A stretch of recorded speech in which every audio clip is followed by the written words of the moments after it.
BNP chairperson দেশনেত্রী বেগম খালেদা জিয়ার জামিনের গুরুত্ব তুলে ধরে তার আইনজীবী জয়নুল আবেদিন আদালতকে বলেছেন, খালেদা জিয়ার অবস্থা গুরুতর, জেলখানায় চিকিৎসা হচ্ছে না। আমরা খালেদা জিয়ার সঙ্গে দেখা করেছি, তার হাত ফুলে উঠেছে, ঘাড় নাড়াতে পারছেন না, কথাও বলতে পারছেন না। অথচ অ্যাটর্নি জেনারেল বলছেন খালেদা জিয়া বিশ্রামে আছেন। মানুষের জন্য আদালত সবকিছুই দেখবেন। বিএনপি চেয়ারপারসন খালেদা জিয়ার জামিনের বিরুদ্ধে আপিলের ওপর আজ দ্বিতীয় দিনের শুনানি হয়েছে।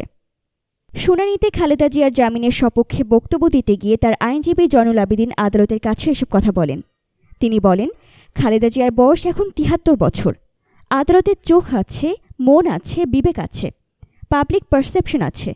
এই কোর্ট ছাড়া আমাদের যাওয়ার কোনো জায়গা নেই। এ সময় জয়নুল আবেদিন খালেদা জিয়ার জামিনের সপক্ষে উচ্চ আদালতের বিভিন্ন সিদ্ধান্ত তুলে ধরেন। জয়নুল আবেদিন অভিযোগ করেন, অনেক মামলায় জামিন হয়ে গেছে, দুর্নীতি দমন কমিশন দুদক তো আপিল করে না।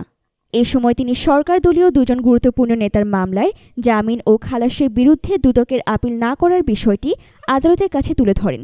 তিনি আদালতকে আরও বলেন, লঘু দণ্ডের যেসব মামলায় হাইকোর্ট জামিন দিয়েছেন সেক্ষেত্রে উচ্চ আদালত সাধারণ হস্তক্ষেপ করেন না।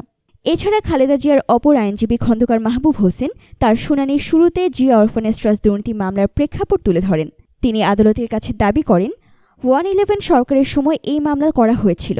এ সময় তিনি পত্রিকার খবর পড়ে আদালতকে বলেন, এখন সারা দেশে নিম্ন আদালত এবং উচ্চ আদালত লাখ লাখ মামলা ঝুলে আছে। অ্যাটর্নি জেনারেল আদালতের ওপর দায় দিয়ে অশুভ পায়তারা করছেন। আদালতের উদ্দেশ্যে খন্দকার মাহবুব বলেন, আমি চ্যালেঞ্জ করছি, হাইকোর্ট কোনো মামলায় জামিন দিলে আপিল বিভাগ সেখানে হস্তক্ষেপ করেন না, করার নজির নেই। তখন প্রধান বিচারপতি তার উদ্দেশ্যে বলেন, যাবজ্জীবন কারাদণ্ডের মামলায় হাইকোর্ট জামিন দিলেও আমরা তা আটকে দিয়েছি। খন্দকার মাহবুব বলেন, খালেদা জিয়া সম্পূর্ণ নির্দোষ। এই মামলা সংশ্লিষ্ট কোনো কাগজপত্রে তার কোনো স্বাক্ষর নেই। এই মামলা যখন শুরু হয়েছিল তখন ছিল -2 ফর্মুলা, আর এখন ফর্মুলা -1। সাবেক অ্যাটর্নি জেনারেল খালেদা জিয়ার আইনজীবী এজে মোহাম্মদ আলী বলেন, হাইকোর্টে কোনো মামলায় জামিন হলে উচ্চ আদালত সাধারণত সেখানে কোনো হস্তক্ষেপ করেন না। বাংলাদেশের অ্যাটর্নি জেনারেল, তিনি কোনো পার্টির অ্যাটর্নি জেনারেল না। এই মামলায় বিচারিক আদালত তার রায়ে কিছু ভুল করেছেন বলে দাবি করেন এজে মোহাম্মদ আলী। আদালতের উদ্দেশ্যে এজে মোহাম্মদ আলী সম্প্রতি পুলিশের হেনস্থার শিকার হওয়ার ঘটনা তুলে ধরে বলেন, আমার এই কথা অন্যভাবে দেখবেন না। জামিন হবে কি হবে না, ক্লিয়ারেন্স আছে কি নেই। তখন আদালত বলেন, এগুলো বলে লাভ নেই। গতকালের মতো আজকেও আদালতে বিএনপির মহাসচিব মির্জা ফখরুল ইসলাম আলমগীর সহ দলটির কেন্দ্রীয় নেতারা উপস্থিত ছিলেন। বিএনপি চেয়ারপারসন দেশনেত্রী বেগম খালেদা জিয়া মুক্ত হতে পারবেন কিনা তা নিয়ে আশঙ্কায় ভুগছে সারা দেশের জনগণ। বর্তমান স্বৈরাচার সরকার বিএনপি চেয়ারপারসন দেশনেত্রী বেগম খালেদা জিয়া অসুস্থ হওয়া সত্ত্বেও আগামী নির্বাচনের আগে তাকে মুক্তি দেবেন না, এমনটা মনে করেন অনেকেই।